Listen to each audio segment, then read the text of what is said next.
یہ فیضان نظر تھا یا کہ مکتب کی کرامت تھی؟ سامعین ذی وقار، جب عید قربان کا لفظ ذہن میں ابھرتا ہے تو ایک عجیب سوال پیدا ہوتا ہے کہ قربانی تو نام ہے اپنی کسی پیاری چیز کے قربان کرنے کا اور اپنے سے جدا کرنے کا، تو جہاں جدائی ہے وہیں کیفیت غم ہے اور غم کے ساتھ لفظ عید کا تعلق ہے، لیکن جہاں قربانی کو خوشی اور تشکر کی منزل پر ادا کیا جائے، اس عظمت کو اللہ کی اطاعت کہتے ہیں۔ اللہ رب العزت نے تمام انبیاء کرام میں سے خلیل کا لقب جناب ابراہیم کو عطا کیا۔ بس معبود پر اپنے محبوب کو قربان کرنا ہی حق ابدیت کہلاتا ہے۔ ہر مفضول اپنے سے افضل پر قربان ہوتا ہے۔ زمین بیج پر قربان ہوتی ہے، بیج فصل کی صورت میں جانور پر قربان ہوتا ہے، جانور انسان پر، توجہ، جانور انسان پر قربان ہوتا ہے، انسان نبی پر اور نبی خدا پر قربان ہوتے ہیں۔ اللہ رب العزت نے بعض نبیوں کو بیٹوں سے آزمایا، حضرت آدم علیہ السلام کو بیٹے سے آزمایا،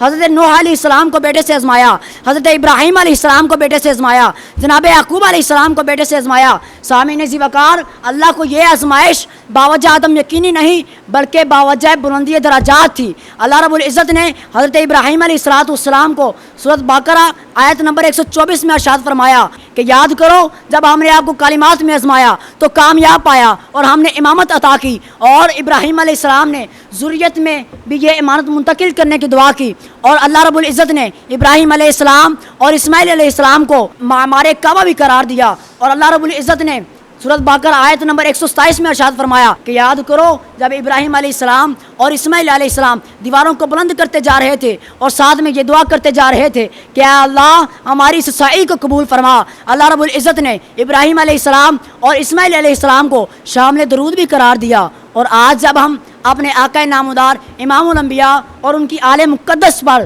درود سلام پڑھتے ہیں اور ساتھ میں یہ بھی کہتے ہیں کما صلیت علی ابراہیم وعلی آل ابراہیم بھی کہتے ہیں، اللہ رب العزت نے قرآن مجید میں ابراہیم علیہ السلام کی بابت میں فرمایا کہ وہ مشرک نہ تھے اور نہ مشرکین میں سے تھے، اور آج بھی سنت ابراہیمی کو زندہ رکھا۔ جانور ذبح کرنا، توجہ، جانور ذبح کرنا سنت ابراہیمی ہے، اور نفرت ذبح کرنا سنت رسول اللہ صلی اللہ علیہ وآلہ وسلم ہے۔ آخر میں اپنی تقریر کا اختتام ان اشعار پر کروں گا کہ متاع بے بہا ہے درد و سوز آرزو مندی، متاع بے بہا ہے درد و سوز آرزو مندی، مقام بندگی دے کر نالو شان خدا بندی، مقام بندگی دے کر نالو شان خدا بندی، تیرے آزاد بندوں کی نہ یہ دنیا نہ وہ دنیا، تیرے آزاد بندوں کی نہ یہ دنیا نہ وہ دنیا، یہاں مرنے کی پابندی وہاں جینے کی پابندی، مقام بندگی دے کر نالو شان خدا بندی، تیرے آزاد بندوں کی